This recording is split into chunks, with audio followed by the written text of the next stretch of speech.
নমস্কার। Indo Bangla Times টেলিভিশনের সমস্ত দর্শকদের স্বাগত এবং আগে থেকে অনেক শুভেচ্ছা জানিয়ে রাখছি। আজকে আমরা এমন একটা আলাপচারিতা বা আড্ডার মধ্যে আছি এবং এমন একজনের সঙ্গে আছি, বলা যেতে পারে এই যে একটা মিথ চলে যে বাঙালির দ্বারা নাকি ব্যবসা হয় না, বাঙালি ব্যবসায় গেলে ভীষণভাবে ব্যর্থ হয়, সেইটাকে মানে ভাঙার জন্য এই একটা উদাহরণই বোধহয় যথেষ্ট হতে পারে। সম্পূর্ণ নিজের চেষ্টায় এবং ফার্স্ট জেনারেশন এন্টারপ্রেনার বা বিজনেসম্যান হিসেবে তিনি যে বিজনেস এম্পায়ারটাকে দাঁড় করিয়েছেন, সেটা নিশ্চয়ই যারা আগামী দিনে ব্যবসায় বা উদ্যোগপতি হতে চাইছেন তাদের জন্য একটা রোল মডেল বা একটা কেস স্টাডি হয়ে থাকবে। আজকে আমাদের সঙ্গে আছেন যিনি managing director KNC agro private লিমিটেডের। এছাড়াও ওরা অন্যান্য কোম্পানি আছে, কিন্তু সবগুলোই মূলত একটা জায়গায় এসেই যেন সুন্দরভাবে একটা হারমোনিয়াস ব্লেন্ড হচ্ছে বা গ্রন্থিত হচ্ছে। আহ, চিংড়ি, মাছ, এইসব সংক্রান্ত কাজের সঙ্গে উনি ভীষণভাবে যুক্ত। কিন্তু ওনার ওই ব্যবসার স্পেসিফিক্সে ঢোকার আগে যেটা প্রথমেই জানতে চাইবো, যে এই যে উনি এই ব্যবসাটার এত বড় একটা ব্যবসায়িক সাম্রাজ্য গড়ে তুললেন, সেইটার শুরুটা বা গোড়াপত্তনটা ঠিক কিভাবে হয়েছিল? নমস্কার, আপনাদের ইন্দো বাংলা চ্যানেলকে স্বাগত জানাই। হ্যাঁ, আপনারা আজকে আমাদের এখানে আসার জন্য আমি গর্বিত এবং খুব ভালো লেগেছে। দেখুন, আমার ডেট অফ বার্থ হচ্ছে 1962। আমরা খুব গ্রামের আমাদের জন্ম, এখন টাউনে থাকছি। বাবা খুব দিনমজুরি করতেন, আমরা ভাই বোন করে 8 জন খুব কষ্ট করে আমাদের পারিবারিক সচ্ছলতা ছিল না, খুব কষ্ট করেই আমাদের চলতো। তো সেই সময় আমাদের স্কুলে বললো যে ফি না দিলে আমরা পরীক্ষায় বসতে দিব না।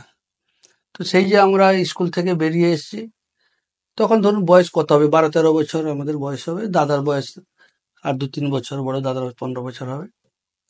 তারপরে এসে আমাদের ওই কি করে উপার্জন করব, কি করব, এই করে প্রথমে ওখানে আমরা ওই খেজুর গাছ আছে আমাদের ওখানে, পানের বরজ আছে।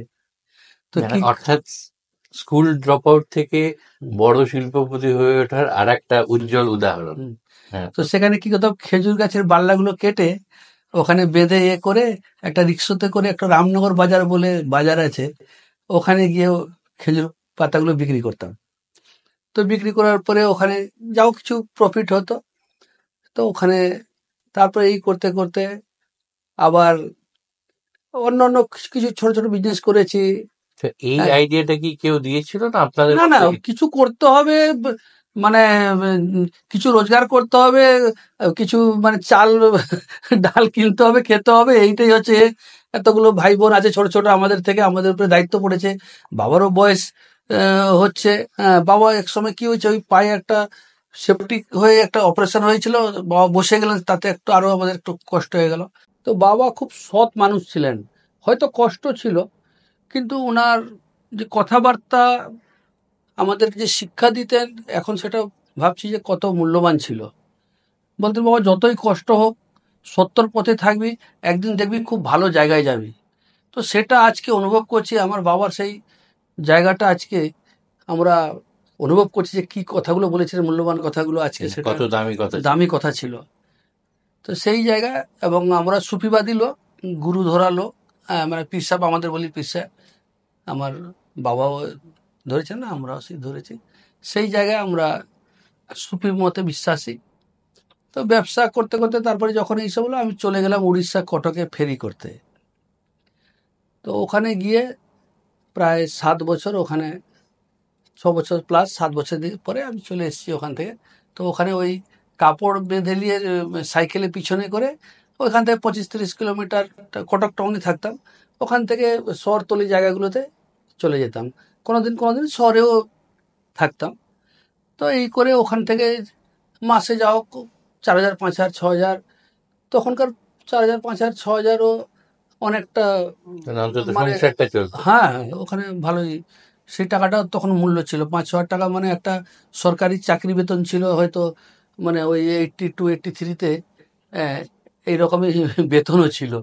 তো ফেরি করার জিনিসগুলো অন্য একটা কোথাও থেকে নিয়ে যেতে। না ওই যারা কোনো সময় বড় বাজার থেকে কাপড় নিতাম, কোনো সময় কটকেও বড় মানে যারা মারোয়ারিদের ওখানে ইয়ে আছে, হোলসেল দোকান আছে, ওই হোলসেল দোকান থেকে কিনে আমরা ওই ফেরি করতাম। প্রত্যেকটা কাপড়ে দেখা যেত 5 টাকা 10 টাকা করে। হ্যাঁ, থাকলেও আমাদের দেখা যেত মাসে বেশ ভালোই হতো। তো ওখানে 6-7 বছর করার পরে এবার আমি চলে আসি। তারপরে বিয়ে করি, তারপরে এখানে ব্যবসাটা আরম্ভ করি। এই ব্যবসা বলতে প্রথমে মাছ চাষ করতে যাই। ওই মাছ চাষ করতে গিয়ে ওখানে মানে আমার একটা তো প্রথম থেকেই আছে কিছু মানে নিজে ব্যবসা করবো এরকম একটা ইয়ে ছিল। তো যে মাছ চাষটা করেছিলাম ওখানে বাঁধ বাউন্ডারি করার জন্য অ্যাডভান্স নিয়ে করা হয়েছিল এটা নিজের এলাকাতেই, মানে নিজের নিজের কন্ট্রাক্ট। এলাকায়, মন্দারমণি এলাকায়। নিজের এলাকায়, মন্দারমণি এলাকায়। তো যখন সে মাছের দাম দেওয়ার পরে মেটাতো, আমাকে নিজে মনে হতো একটু কম দিচ্ছে। তো আমি মার্কেটে ঘুরে দেখলাম যে তো কম দিচ্ছে আমাদেরকে। মানে বাজারে তখন এই বড় বাগদা চিংড়ি যেটা, তখন ও দিচ্ছিল 45 টাকা করে কিলো। হুম, যেটা আজকে 700-800 টাকা কেজি। হ্যাঁ, সেটা তখন 45 টাকা করে, 50 টাকা করে কেজি ছিল। তো 5 টাকা এমনি কম দিচ্ছিল। তো আমি আবার কি করলাম যে আমার তো দাদন আছে, ঠিক আছে, আমি পার্শ্ববর্তী যাদের চাষবাস করতো তাদের সঙ্গে কথা বলে ওদের কাছ থেকে কিছু কিছু করে মাছ তুলতাম। হ্যাঁ, 1 কিলো 2 কিলো এরকম করে নিয়ে ওদের নিয়ে আমি ওখানে দিয়ে বিক্রি করে আবার সন্ধ্যাবেলা এসে ওদেরকে পয়সাটা পেমেন্ট করে দিতাম। তো ওদের 5 টাকা ওখানে যে বিক্রি করতাম, আমি তো কোনো অ্যাডভান্স নিইনি, ওখানে আমাকে 5 টাকা বেশি বিক্রি করতে পারতাম। বাজারে তখন 55 টাকা করে আমাকে প্রাইস দিত। আমি 50 টাকা করে এখানে মিটাতাম। আর যারা অ্যাডভান্স দিচ্ছিল তারা 45 টাকা মিটাচ্ছিল। এবারে যে 5 টাকার লোভে অনেকে আমাকে লুকিয়ে লুকিয়ে আলাদা মাছটা করে দিয়ে যেত। আলাদা করে মাছ রেখে দিত। বা আমাকে বলতো তুমি আগে চলে আসো, সকালে ওরা চলে আসবে, তার আগে ভোরে ভোরে তুমি চলে আসো। আমি কি করতাম, ভোর রাত্রে উঠে ওই 2:30-3টার দিকে পৌঁছে যেতাম। হুম, দিয়ে ব্যাগে করে নিয়ে এবার চলে আসতাম, এসে আবার আমি দিয়ে দিতাম। এই করতে করতে ওখানে দুজন ব্যবসায়ী ছিল। মানে দুজন, এতদিন পর্যন্ত পুরো একক প্রচেষ্টায় একাই গিয়ে মাছটা নিয়ে এসে হ্যাঁ আবার ওদের কাছে দিয়ে। হ্যাঁ, না ওই বেশ। আমার ভাইও হেল্প করতো ওটা। ওখানে মাছটা তোলার সময় যখন আস্তে আস্তে আমাদের ইয়ে হচ্ছে, ভাইগুলো তখন আমার বড়দা এবং আমার পরে ভাইটা তখন এতে হেল্প নিয়েছে। হ্যাঁ, আমি যেরকম যেরকম বলেছি ওরা সেরকম সেরকম করেছে, হেল্প করেছে। আমার বড়দার নাম হচ্ছে মীর তবরে চালি, আমার নাম মীর মমরে চালি, আমার পরে ভাইটার নাম মীর কমরে চালি, তারপরে ভাইটা হচ্ছে মীর ইয়ার আলী, মীর প্যার আলী, তার ছোটটার নাম হচ্ছে মীর ইয়ার আলী। হ্যাঁ, মোট 5 ভাই।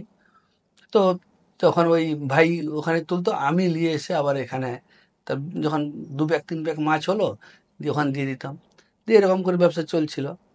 তো এইবার দুজনকে দিতে গিয়ে দুজনের ভিতরে কমিটি, সে বলে আমাকে দাও, সে বলছে শুধু আমাকে দাও। এরকম করতে করতে চলছিল। তো একদিন কি হয়েছে, আমার এবার যখন মাছ বেশি হচ্ছে, ডেলিকে ডেলি পেমেন্ট নিতে আমার প্রয়োজন হচ্ছে না, লোক বিশ্বাস করে গেছে। তো আমিও 15 দিনের পরে একবার হিসাব হতো। তো একদিন বললো কি এখন তো মাছের বাজার কমে গেছে রেট। ঠিক আছে, কমলে সবার তো কমবে না? হ্যাঁ, সবার কমবে। যখন 15 দিন পরে হিসাব করতে যাই, মানে তারা অ্যাডভান্স যারা লিখছে তার যা রেট করেছে, আমি যে 5 টাকা বেশি পেতাম আমাকেও সে রেট করেছে। তখন আমি বললাম দাদা এটা কি করে হবে, আমি তো 5 টাকা বেশি পাই, আমি তো অ্যাডভান্স নিইনি, আপনি তো 5 টাকা দিচ্ছিলেন এতদিন। না না, এই রেট আছে। তার মানে ওনাকেও প্রেশার পড়ছে, ওই যে বাকি যারা এই নিচ্ছিল তাদের প্রেশারের জন্য উনি আমাকে সেম রেট করে দিলেন। তো আমার মাথায় কি এলো না, আমি সেটা 1987। আমি বললাম না, আমি মাছ নিজে ইয়ে করবো, এক্সপোর্ট করবো। না না, ভুল বলছি, মানে 87 তখন বলছিলাম, মানে 99-এ। না, আমি কলকাতা আমি নিজে মাছ নিয়ে যাব। 2 বছর ধরে ওখানে, 3 বছর ধরে ওখানেই লোকালে দিয়েছি। তারপরে বললাম না, আমি কলকাতা নিয়ে যাব। তো আমি কলকাতা কোনোদিন মুখ দেখিনি, কলকাতা কিরকম জানিও না সেই সময়। হুম, সেই কেন, প্রথম আসছেন। হ্যাঁ, কেন যখন শাড়ি ব্যবসা করতাম, ওই যারা হোলসেল মার্কেট কলকাতাকে মাল নিয়ে দিয়ে আমাদেরকে দিয়ে আসতো, বলতো আমি হোলসেল বড় বাজার দিয়েছি, থেকে নিয়ে দিয়ে। নিয়ে দিয়ে আসতো, কিন্তু আমি তো আসিনি কোনোদিন কলকাতা। হুম, তো সেই প্রথম আমি বললাম ঠিক আছে, আমি মাছ দেবো না, আমি নিজে কলকাতা নিয়ে যাব। তো একটু ভুল হয়ে গেল, মানে কলকাতা আসার আগে আগে আইস আমাকে আনতে হতো, আইস আনতে দেরি হয়ে গেছে। যে মাছটা সবাইকে বলে রেখেছিলাম, সেদিন মাছটা সবাই দিয়েছে বেশি করে, আমি কলকাতা নিয়ে যাবো বলেছি। তো প্রায় মানে 65-70 কিলো মাল হয়েছিল। তো সেটাকে আমি কেটে বসে আছি, আইস আসতে দেরি হয়েছে, মালগুলো খারাপ হয়ে গেল। তো খারাপ হয়ে যাওয়ার পরে তারপর তাকে সেভাবে যখন আইস এলো প্যাকিং করলাম। প্যাকিং করে এসে আরেকজন যাকে মাল দিতাম না পরে, তার কাছে এসে বসলাম, ভাই এইরকম করে ফেলেছি, তুমি একটু, ঠিক আছে আমার চালানদার যাবে, তুমি তার সঙ্গে চলে যাও, বিক্রি করে দেবে কোম্পানিতে। তো সেই রাত্রে এসে মানে লরিতে, মানে কাঁথিতে, আমি যেখান থাকি কালিন্দি, সেখান থেকে কাঁথি নিয়ে এলাম রিক্সা করে, ওখান থেকে আবার রাত 12:30 একটার দিকে লরিতে এলাম। এটা কি ওই সিম বা প্রনই ছিল? হ্যাঁ, প্রন ছিল, ওই ঝুড়িতে প্রন ছিল। সেখানে এসে এলাম, এসে ইয়েতে কোম্পানিতে পৌঁছলাম। কোম্পানিতে বিক্রি করার সময় দেখা গেল মাছ তো খারাপ হয়ে গেছে, ইয়ে হয়ে গেছে। তখন সেই মাছে আমার প্রায় মানে 600-700 টাকা লস হয়ে গেছে। হুম। তো এই 600-700 টাকা লস আমার কাছে যেরকম মাথায় একটা বাজ পড়ার মতো। হুম। তো আমি ভাবছি এই মাছটা তো ওখানে বিক্রি করলে মিনিমাম 300 টাকা, 250-300 টাকা তো এমনি তো আমার প্রফিট হয়ে যেত। হুম, হুম। তো এখানে লস হয়ে গেল। 5 টাকা করে হলে 60-70 কিলো মাল ছিল। তো এমনি তো আমার 5 টাকা করে বাঁচলে আমার তো 300 টাকা। 300-350 টাকা প্রফিট হতো। আর এখানে উল্টে লস হয়ে গেল আমার 600-700 টাকা। তো এরকম করে খুব টেনশন দিয়ে আমি দুপুরে আর যে মাছ বিক্রি করার পরে আর কিছু খাইনি, খেতে পারিনি, মানে খিদে থাকলেও খেতে পারিনি। দিয়ে বাড়িতে পৌঁছলাম, পৌঁছে বলতে এ করবো না, এর টেনশন, এত কষ্ট, এই যেটা করছিলাম ওইটা করছি। আবার আমাকে তাড়ানো দিচ্ছে, লসটা তো ওইখানেই হয়েছে যখন, প্রফিটটা ওইখান থেকেই বেশি বেরোবে, কারণ একসঙ্গে তো 600-700 টাকা এখানে প্রফিট হবে না। আর আমি যেহেতু কলকাতা নিয়ে যাবো বলেছি বলে, সবাই হেল্প করেছে বলে এতটা মাছ হয়েছে, নাহলে তো আমার তো 15 কিলো 10 কিলো করে ডেলি ব্যাগে মাল করতাম।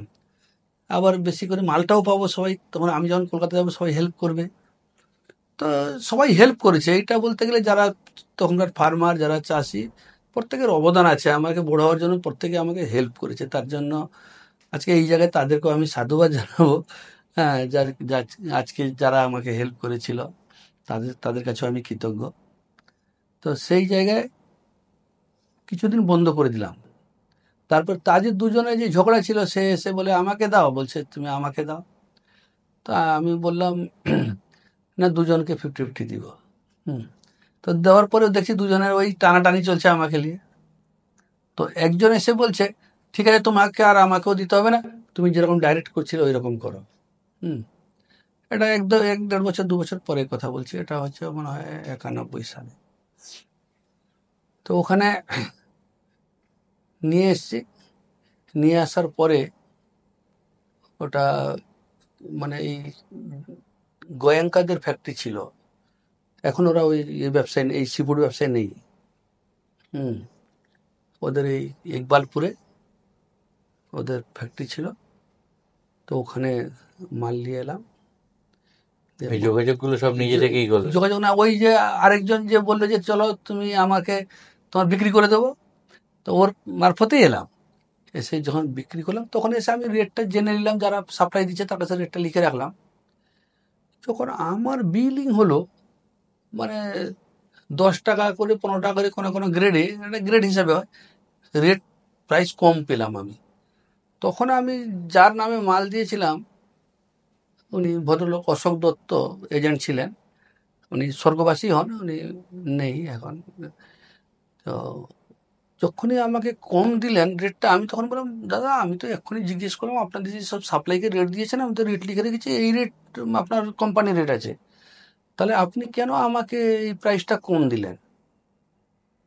তখন বলছে, না না, এই প্রাইস আছে, তুমি ওই পিন্টুর কাছে জিজ্ঞেস করে নিবে। তখন আমি, আমার মুখ থেকে বেরিয়ে গেছে, আমি বলতে, তাহলে কি পিন্টু আমাকে রেটটা কম দিতে বলেছে? মানে যে আমাকে নিয়ে এসছিল। হুম। হুম। তো তখন বললো, না দেখো এই রেট আছে। তো বললাম ম্যানেজারকে ডেকে দিচ্ছে। তা ম্যানেজার ওখানে চিত্রা কানাই বলে একজন ম্যানেজার ছিলেন। তো উনি এসে দেখলেন, চালান দেখে বললেন যে না, মাছটা ছোট মাছের জন্য রেট কম আছে, বড় মাছ হলে রেটটা বেড়ে ঠিক যাবে। পেয়ে যাবে। তো আমি যেই চালান খুলে দেখালাম, আমি বললাম, আমার ছোট মাছই নেই, সবই তো আমার বড় মাছ। দেখে চুপ মেরে গেল, আর কিছু বললো না আমাকে। হ্যাঁ, তাহলে আমি তখন বুঝে গেছি যে কিছুটা একটা হয়ে গেছে আমার। যা ঠিক আছে, তারপরেও দেখা গেল আমার লস হয়নি। হুম, আমি বললাম চলো, লাভ যখন না হয়েছে, লস তো হয়নি, খরচা বার্চা তো মেকআপ হয়ে গেছে, লসটা হয়নি, ঠিক আছে। তারপরে ওই সময় একজন অসীম রায় বলে একজন এজেন্টের সঙ্গে আমার পরিচিতি হয়। হ্যাঁ, আবার অসীম রায়ের সঙ্গে ওই অশোক দত্ত যিনি এজেন্সি সেখানে করছেন, তার সঙ্গে একটু মনোমালিন্য হয়ে গেছে, আর অশোককে উনিও ওখানে লাগিয়েছিলেন। এবার ওই সুযোগটা যা হয় ব্যবসায় আর কি। তো সে আমাকে খুব হেল্প করলেন ওই অসীম রায়। এ কী করলেন না, অন্য অন্য কোম্পানিতে আমাকে নিয়ে নিয়ে গিয়ে বিক্রি করলেন। হুম, তো করতে করতে করতে এবার দেখলাম আস্তে আস্তে আমার প্রত্যেকটা চালানে প্রফিট হচ্ছে, 200, 300, 500, 1000 টাকা করে প্রফিট হচ্ছে। তো ওখানে আমার ভাই, ওখানে সবকে বলে দিচ্ছি, বা যেদিন একটু মাল কম হলো আমি থেকে নিজে সবার সঙ্গে আবার দেখা করে নিচ্ছি, আর সবাই গিয়ে ভাই ওখান থেকে মাছ কালেকশন করে নিয়ে আসছে, আর ওখানে রেডি করে রাখছে। আমি সকালে ভোর থেকে বাসে উঠে আসি, এখানে 11টা 12টার দিকে এসে পৌঁছে মাল বিক্রি করে আবার 4টা 5টার দিকে বাস ধরি, আবার রাত 8টা 9টায় বাড়িতে পৌঁছে যাই।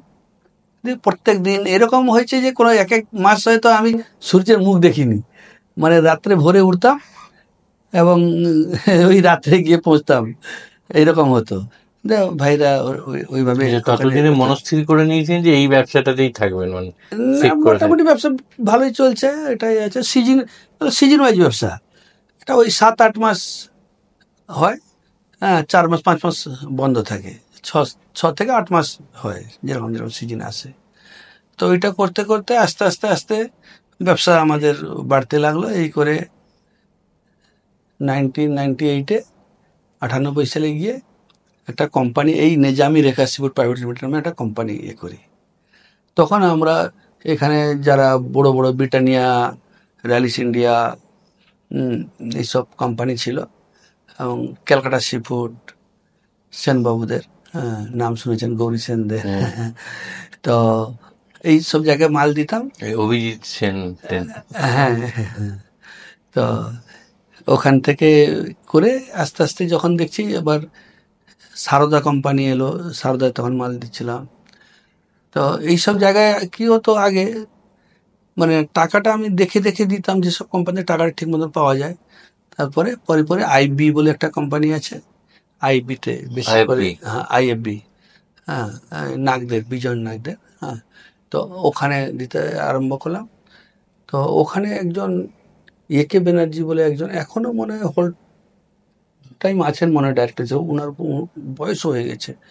উনি একটা আমাকে ভালো কথা বলেছেন, তখন খারাপ লেগেছিল, এখন ভাবছি যে ওনার ওই কথাটা আমার কাছে অনেকটা বড় হওয়ার জন্য কাজে লেগেছে। যখন 2-3টা কোম্পানিতে মাছ দিচ্ছি, একদিন আমাকে বলছেন, মুমরেজ, এইরকম করে দিলে তোমায় কেউ বিশ্বাস করবে না। একটা বট গাছের ছায়া থাকো, হ্যাঁ, দেখবে তখন সাপোর্ট পাবে, আর তাতে তোমার ব্যবসাও ভালো হবে।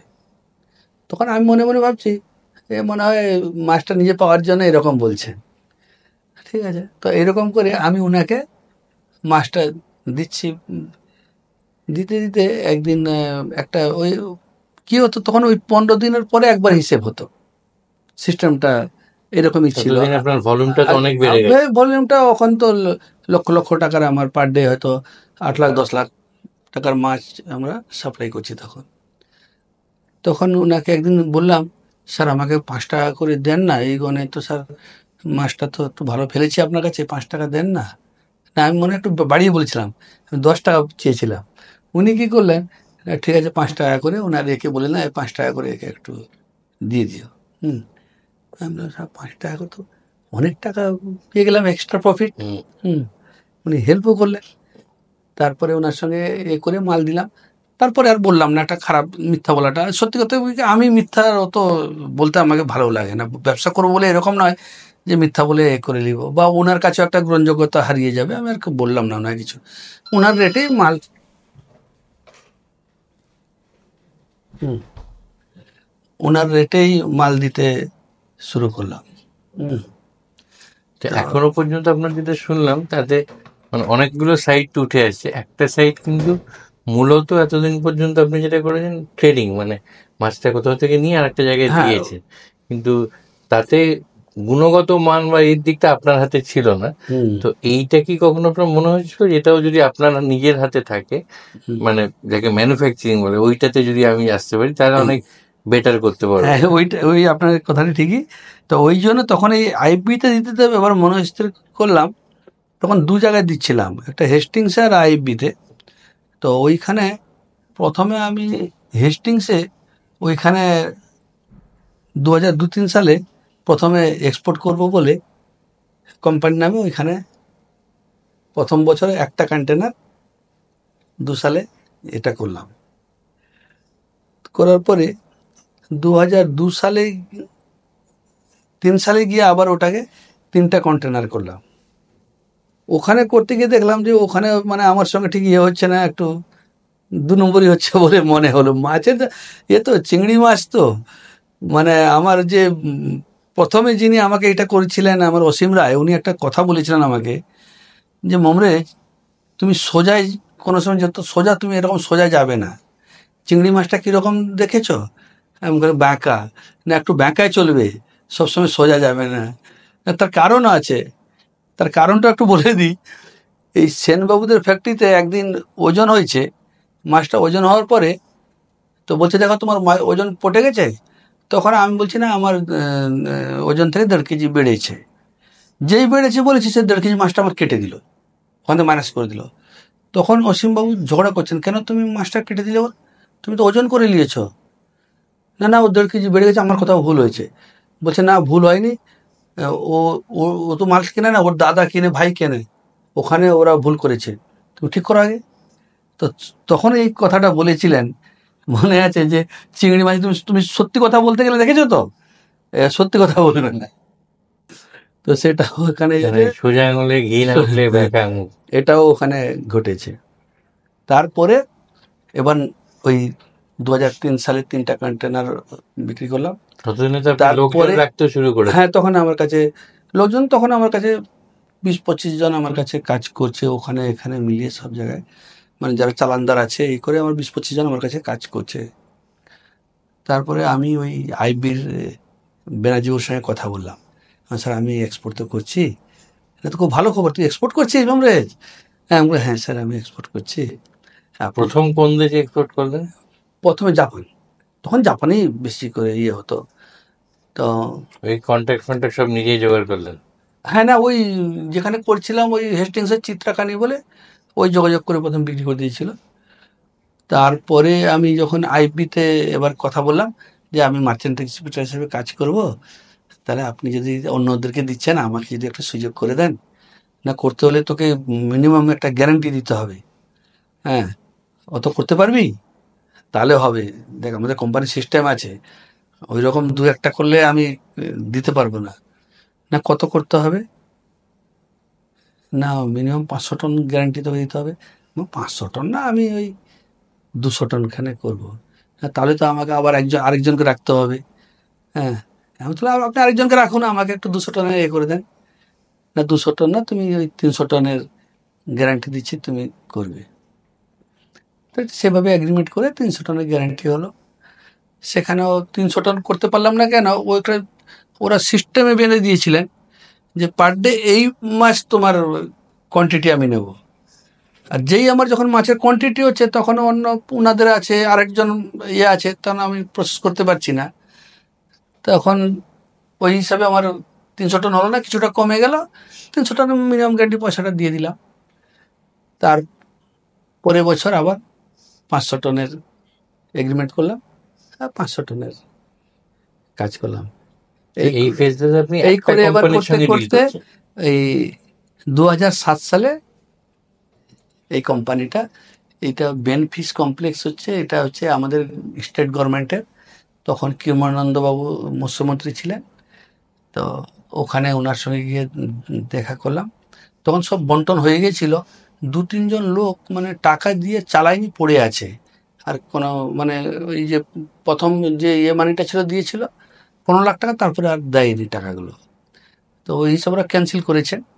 তো আমি গিয়ে বলতে উনি জিএমকে বলে দিলেন, দেখো মমরিজকে দাও, ওর ছেলে আমি চিনি, ও ভালো কাজ করবে। হুম।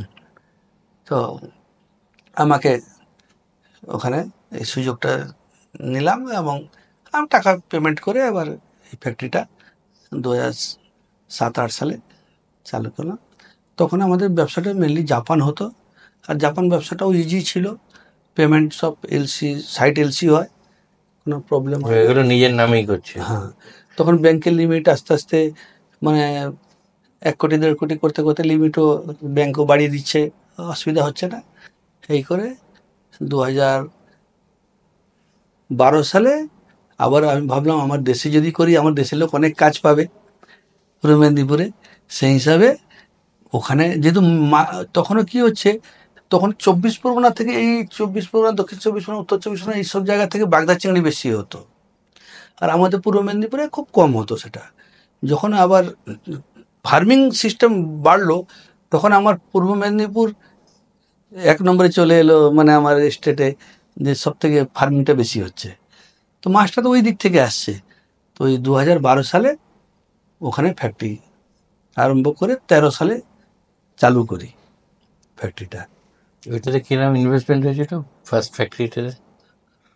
প্রায় 100-এর কাছাকাছি, 100-এর কম ছিল, 100-এর কাছাকাছি। এখন অতদিনের কথা তো এতে নেই, মোটামুটি এরকম ভাবছি। তো টার্ম লোন নিয়েছিলাম ব্যাংক থেকে, ব্যাংক লোন দিয়েছিল। প্রথম ব্যাংক তো ওই টাকাটা দিতে চাইছিল না। তারপরে ওর যে যিনি ওর জেনারেল ম্যানেজার ছিলেন ব্যাংকের, উনি বলে আমি দেখতে যাব। ও দেখতে গিয়ে মানে এত বড় ফ্যাক্টরি তখন উনি দেখেননি ওয়েস্ট বেঙ্গলে। বলে উনি তখন অন্ধ্রে ছিলেন, অন্ধ্রেও দেখেছিলেন। বলে একটা ফ্যাক্টরি, ভালো ফ্যাক্টরি দেখেছিলাম, এখানে সেকেন্ড তোমার ফ্যাক্টরিটা দেখলাম ইনভেস্টমেন্টে। দিয়ে আমাকে জড়িয়ে ধরেছেন, বলে ঠিক আছে, তুমি যেটা চেয়েছো আমি তার থেকে আরও তোমাকে বাড়িয়ে দিচ্ছি। উনি খুব খুশি হয়ে আমাকে লোনটা স্যাংশন করে দিলেন। আমি তোমার যে পার্সেন্ট কেড়ে, যেটা তোমরা এতে অ্যাপ্লিকেশন ছিল সেটাই ফুল করে দিচ্ছি।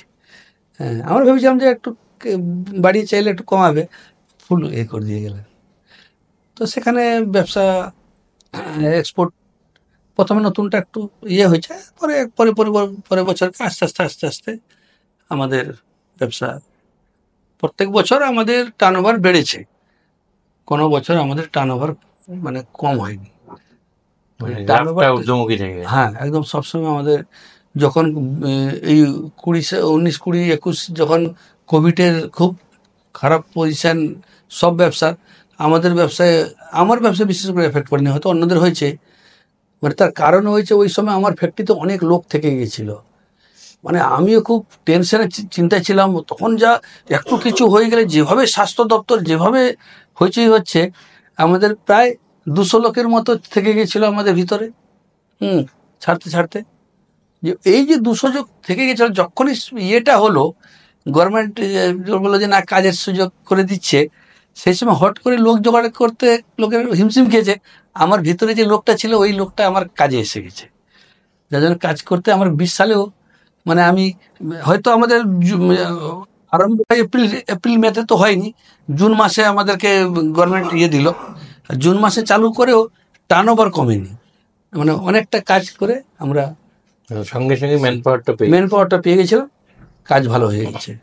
21 সালে, 22 সালেও ভালো হয়েছে। 23 সালে আমাদের মানে প্রোডাকশান কমে গেছে। ওই ইকুয়েডর বলে একটা দেশ আছে, যে প্রোডাকশান এত হাই, মানে আমাদের ইন্ডিয়া 8 লাখ মেট্রিক টন মাল প্রোডাকশান হচ্ছে, কিন্তু ওদের সেটা 13 লক্ষ মেট্রিক টন। তো সেই জায়গায় ওরা খুব সস্তায় বিক্রি করার পরে পুরো মার্কেটটা খারাপ হয়ে গেছে। আমাদের ফার্মারদের এখানে একটা কস্ট আসছে, যদি 50 কাউন্ট বলি 20 গ্রাম মাছ, সেটা আমাদের এখানে 300 টাকা চলে আসছে খরচাটা। সে জায়গায় বিক্রি হচ্ছে 270, 60। তার মানে ফার্মারের একটা 10 টন মাল করলে ওখানে দেখা যাচ্ছে 3 লাখ টাকা লস, 2 লাখ টাকা লস, যে যেরকম ফার্মিং আছে। তো ফার্মিংয়ে লস করলে আর চলবে কী করে? এই করে করে ফার্মিংয়ে 23 সালে দেখা গেল চাষটা কমে গেছে আমাদের। এবার গভর্নমেন্টের যে আগে আমাদের একটা এক্সপোর্টের উপরে একটা ভালো সাবসিডি ছিল, সেটাও আস্তে আস্তে গভর্নমেন্ট কমিয়েছে। তো সেই জায়গায় ফার্মারও ভালো লস করলো, দিয়ে কমেছে। এবছর আবার এই তো 24 সাল, কি হবে জানি না। তো ঈশ্বর উপরওয়ালা আল্লাহর কাছে ইয়ে করি, সবার ভালো হোক। এ তো আমার একার সমস্যা নয়, অল ইন্ডিয়ার সমস্যা। হ্যাঁ, তো সেই জায়গায় উপরওয়ালা আল্লাহর কাছে, ঈশ্বর ভগবান গডের কাছে প্রার্থনা করবো সবাই ভালো হোক। হ্যাঁ, ব্যবসাটা ভালোভাবে সবাই করুক, এইটাই আশা রাখবো। তো আপনার এই যে বিজনেস মডেলটা এতক্ষণ আপনি খুব সুন্দরভাবে বললেন, তার একটা মস্ত বড় দিক হচ্ছে কিন্তু অনেক সময় ব্যবসাটা ঠিক গড়ে ওঠে না বা এগোতে পারে না পুঁজির জন্য। কিন্তু আপনার যে মডেলটা, তাতে আমি শুনে যতটুকু বুঝলাম যে আপনি কিন্তু কোথাও থেকে সেইভাবে পুঁজি জোগাড় করার দিকে মন না দিয়ে বিজনেসের টাকাটাই রিইনভেস্ট করে গেছেন বরাবর। হুম, মানে যে লাভটা হয়েছে ওটা দিয়ে আবার একটু বাড়িয়েছেন, হুম। ওটা থেকে আরো লাভ বেড়েছে, সেটাকে আবার মানে রোল করে হ্যাঁ, গেছেন। এটা না, প্রথমে তো যখন প্রথম ফার্স্টে এ করি, প্রথমে আমার কাছে তো টাকাও ছিল না। আমি তো মানে ওই ওদের কাছ থেকে নিতাম, এখান দিতাম, এখানে পয়সা দিতাম। ওই একটা ফার্মে অ্যাডভান্স দিব বলে টাকা দরকার ছিল। তখন আমাদের বাড়িতে গোল্ডও ছিল না। তা গোল্ড বন্ধকে দিলে সুদে পয়সা পাওয়া যেত।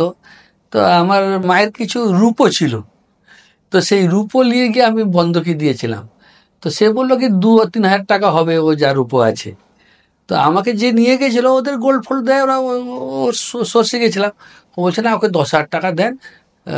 না, 10,000 টাকা এতে দেওয়া যাবে না। হ্যাঁ, 2,000-3,000 টাকার বেশি দেওয়া যাবে না। তো বলে আমি তো ইয়ে থাকছি, আপনি 10,000 টাকা ওকে দেন। তো বলে না, 10,000 না, 7,000 টাকা আমাকে দিয়েছিল। তো 7,000 টাকা পরের বছরে আমি তার ওই বছর ব্যবসা করে তারা আমি দিয়ে চলে এসেছি।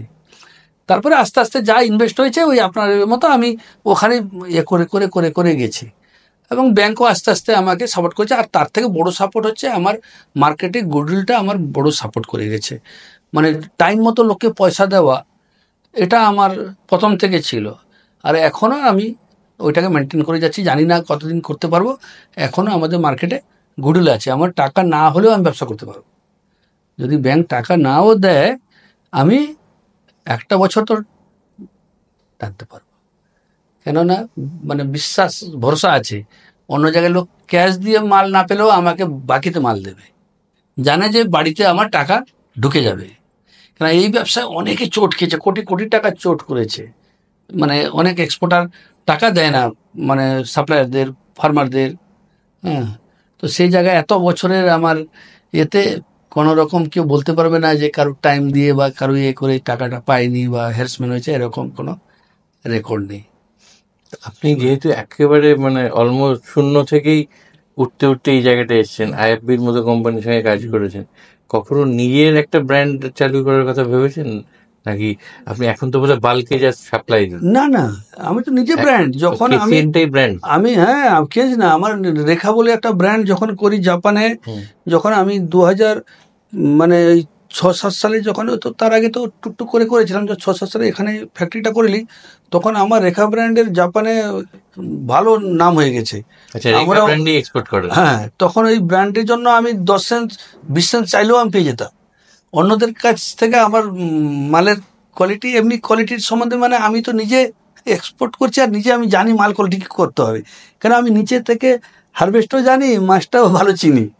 তো সেই হিসাবে ব্র্যান্ডটা আমাদের খুব এখনও নাম আছে, এখনও ব্র্যান্ডের আমাদের ইয়ে নেই। কিন্তু আগে ওই সময় খুব একটা, যখন বিটি হতো তখন আমাদের রেখা ব্র্যান্ডের একটা নাম ছিল। আমাদের ওই বাজার ছাড়া আমি বেশি পয়সাও পেতাম ব্র্যান্ডের জন্য। আর ডোমেস্টিক মার্কেটটা? না, ডোমেস্টিক মার্কেটটা আবার করতে হবে মনে হয়, আমাদের যা সিচুয়েশন আছে এখনও আমরা ভাবিনি। আমাদের একটা আলোচনা হয়েছে, ভাবছি ডোমেস্টিক মার্কেটও আমরা এবার শুরু করব ভারতে।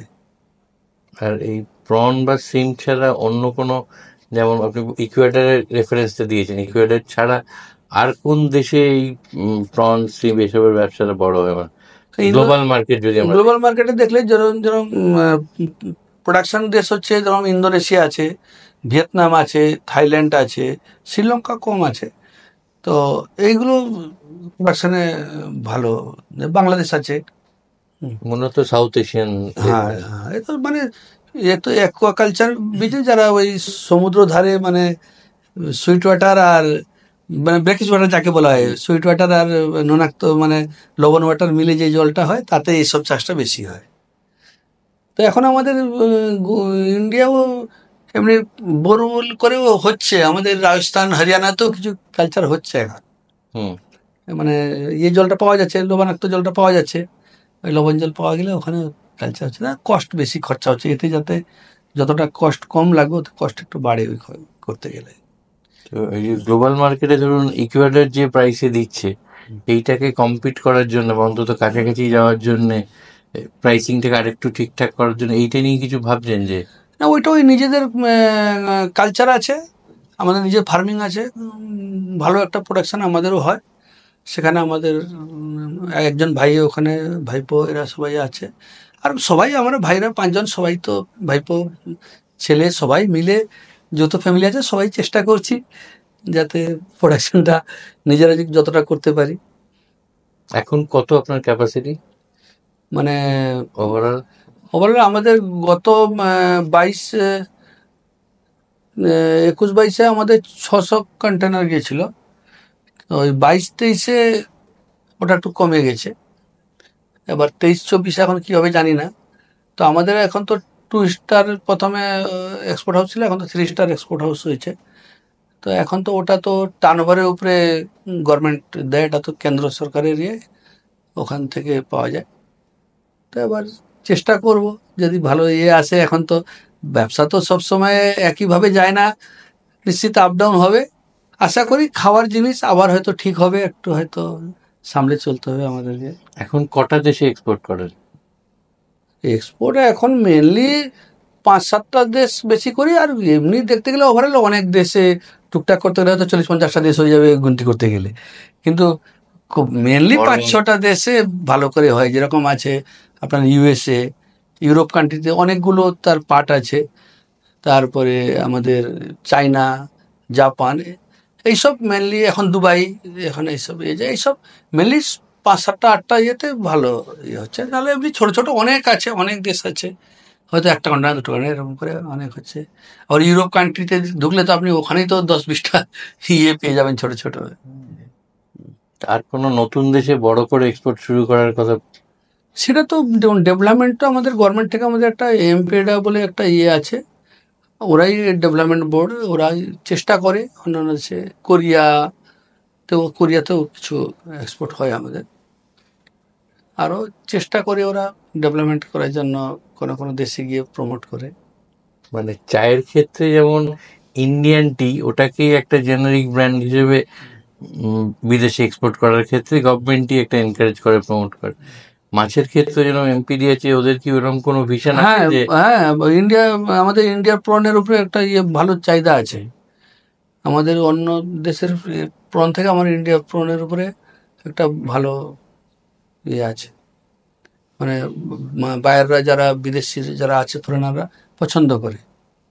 তো এখন আপনার যে একটা প্রসেসিং ইউনিট আছে মেদিনীপুরে যেটা আছে, ওইটা সাফিসিয়েন্ট না আরো কিছু? মেদিনীপুরে 2টো আছে, তো আছে। পরে একটা পাশে একটা ফ্যাক্টরি ছিল, ওটা আমরা ইয়ে করে নিয়েছি।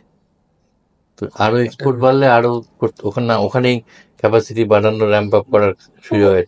হ্যাঁ, ওখানেই বাড়ানোর সুযোগ আছে। এখন তো প্রায় তো যত লোকে কাজ দিচ্ছি অত লোকটাই এখন সঠিকভাবে চালাতে পারলে ওটাই ঠিক আছে।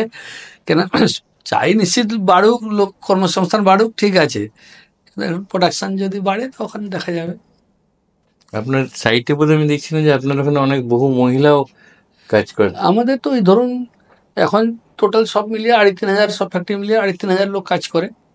তো সেই জায়গায় দেখা যাবে 70% বা 75% মহিলা, এবং বাকি 25% বা 30% পুরুষ মানুষরা আছে, ছেলেরা আছে।